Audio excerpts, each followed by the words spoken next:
I'm sitting here backstage at this wonderful theater at Planet Hollywood, and I'm talking with Joe Elliott of Def Leppard, a person I've known for 40 years.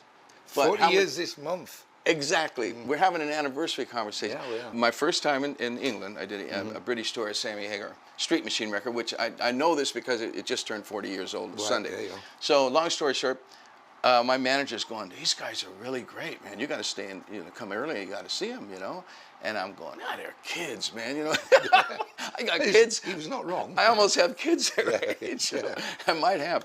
And it's like seeing you guys then and sitting here with you now and seeing all that you've been through and went through everything.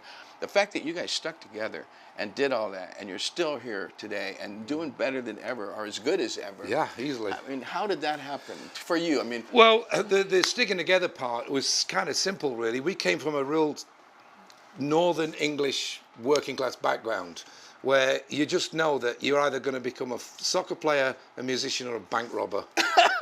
That's it. Or it's factory life. And if you want something outside of a factory, there were your three options. Did you try your hand at the other two? Yeah, or did you just go in and sing? Actually, Rick Savage was on an apprentice soccer player for Sheffield United. What about the bank robber? The bank robbery thing, no. I think the closest I came to being a felon was breaking into a few gigs up drain pipes and through toilet windows and stuff like that, T-Rex or Bowie or whatever. But the sticking together part just comes from that working class background of like, you've got this possibly only one chance to do something with your life that's so extraordinary compared to what everybody else in your kind of locale is doing, that we were scared to do anything but, And when Rick lost his arm, the way that we'd become, even then only 5 years as a band, we were so tight that we were like, well, it's like you don't kick your brother out, your family, if he has an accident. So if he can't do this, it's up to him to tell us.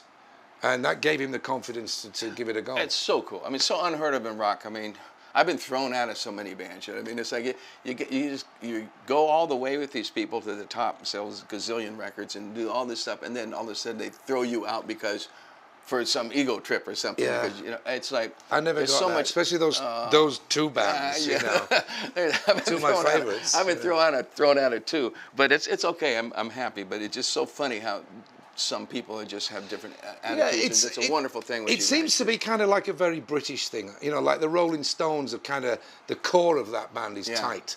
The Beatles were tight until they split up. They never had a lineup change. A couple of times they had a stunt drummer, I think, when Ringo had tonsillitis.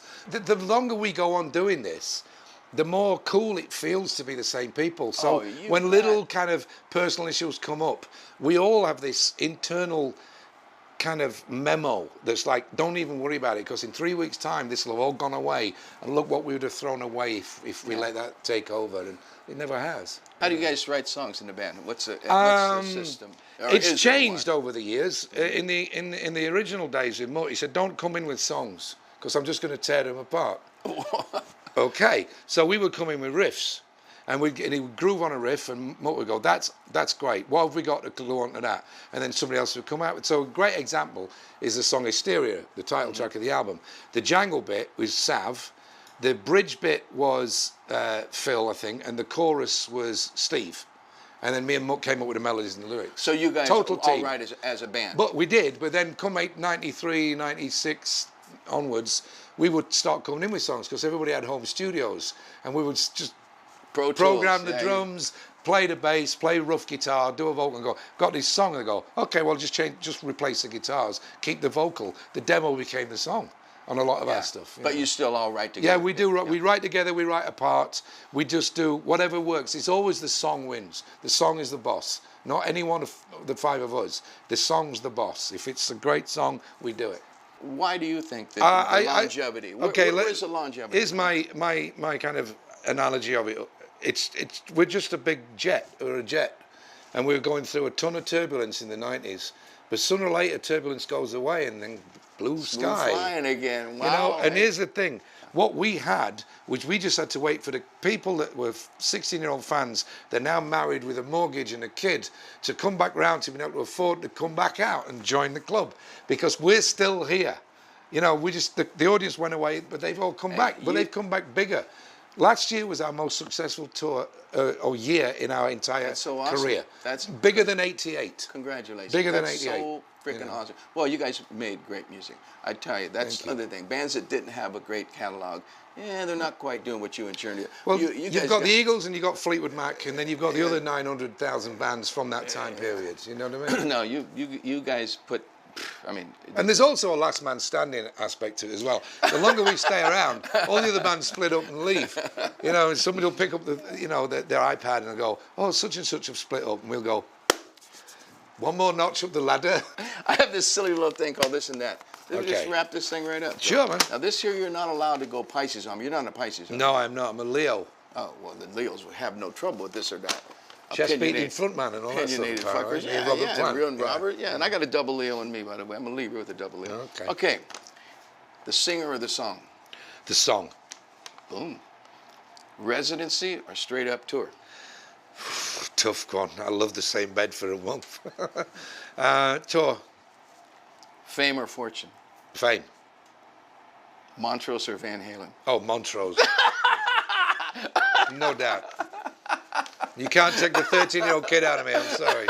Never gonna happen. Who's more important, the front man or the lead guitarist? The front man. Yes, absolutely. And what's most important for a song? Melody, groove, or lyric? Melody. I'll tell you why. Because Japanese kids can whistle the melody, but they can't sing the words. Yeah, it's xenoglossic. It has no, you don't. Yeah. Exactly. It doesn't matter. You know, you can have instrumental versions of a great song. The melody's always going to be the killer. I learned that accidentally off Lennon and McCartney. It's all about the melody. Those guys could sing, but they weren't, the melodies were better than their singing. Sammy Hagar, David Lee Roth. No, fuck all that. Another rock and roll road trip in the can. Thank you, Joe. I saved him. And the answer is... Yeah.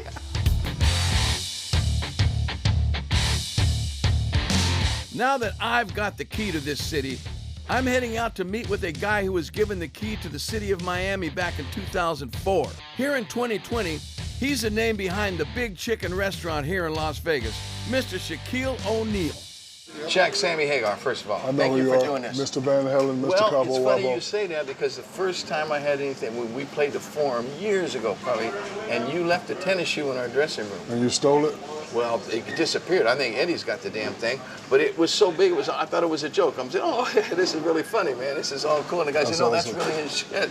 And I went, damn. But anyway, something happened to that shoe. I might need another one. What size shoe is that? 22. 42? No, 22. Oh, shit. Oh, that's all. Yeah, 22. We're 8.5. Anyway, I never met you before, but when I was asking around my friends, hey, anybody meet Shaq? Everybody said, oh, the greatest guy in the world. Oh, the nice guy in the world. Just like you, man. He's a lot like you. I'm going, he's a lot like me. What have we got in common? So, but they said that, you like dabbling in business, and obviously here you go. Yes. So what else besides Chicken Shack? What other? Well, I own 4 other entities in Vegas at the Paris Hotel. Hex, Alexa. That's next door to the Cabo Wabo. Yeah, it sure is. Hex and Alexa. And I own Beer Park upstairs, and I own Chateau. And I own this right here, which is called Big Chicken. And I have my hands in a lot of things. When I was coming up, it was always a tale that all athletes went broke. Not all, but most athletes went broke after they stopped performing. I didn't want to be one of those guys, so I really started studying business at an early age, obtained my master's degree, went and got my doctorate, and just, learned about business. And what I take from my world into business is it's all about teamwork. Like this Big Chicken, of course I don't run it, but I do have a point guard, I have a power forward, I have guys that run it, and it's my job to manage them and lead them in a positive direction. And if I take what I learned from basketball and move it over into the sports world, I thought it would be very successful. Well, when did you start playing basketball? I started playing at 9. Were you really already? Yeah, I was already bigger than everybody. I always tell this story.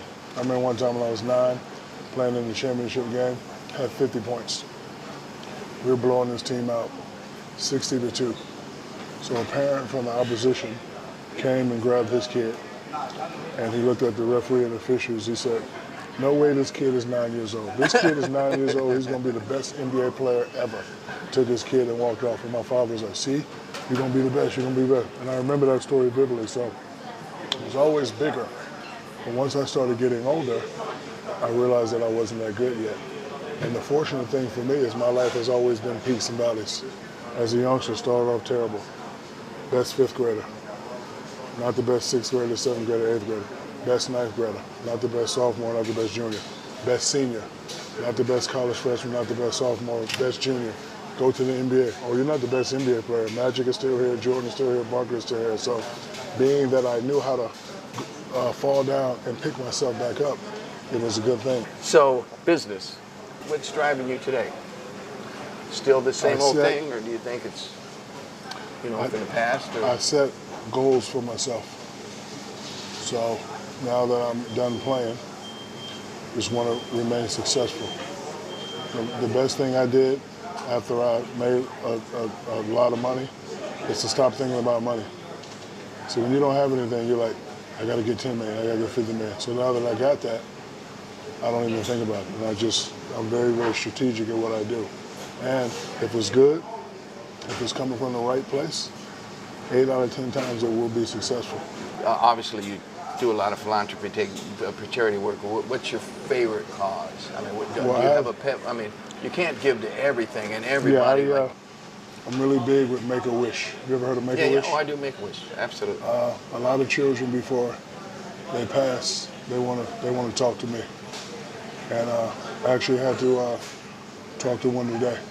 And that breaks my heart when I do it. It's the hardest job for me. It is. Sitting there. Oh man, I can't even hardly talk.